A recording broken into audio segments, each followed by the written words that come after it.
you step out onto the field at Oklahoma, it's Bud Wilkinson. Was the famous 47-game win streak already started? Yeah, it was just started then that year, I think in 1954.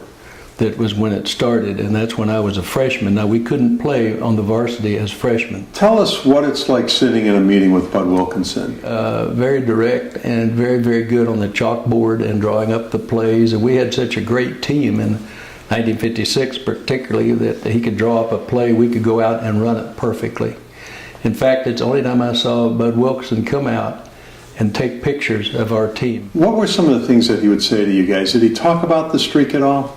Not really. No, we never did even talk about the streak at all. We just took one game at a time and played that game and then went on to the next game. New York Yankees, of course, were big then with Bob Richards and Yogi Berra and all the Yankees, of course, were just doing great then. And Oklahoma and the Yankees were the big thing. And the nation, that was everybody followed the Yankees in Oklahoma. I blocked the extra point in 1957 that kept our winning streak going. We won it 14-13, and if I hadn't blocked the extra point, we would have either tied or lost the game, which would have wiped out our winning streak. So that was a few games before we lost to Notre Dame. The game that we played against Notre Dame, of course, losing 6-0 at that game. Is that when the streak ended? That's when the streak ended, 1957. And what year were you?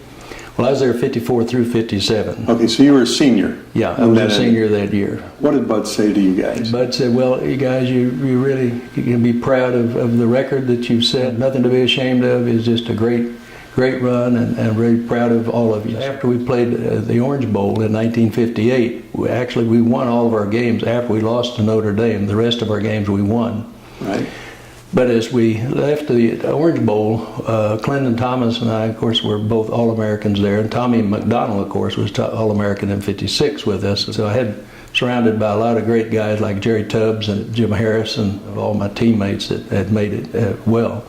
So as we flew over to Hawaii, we played in the Hula Bowl right after we'd played in the Orange Bowl. We'd beat Duke real bad in the Orange Bowl. And then Clendon Thomas, I flew to Hawaii and played against Crazy Legs Hurst and Frank Gifford and all the pros.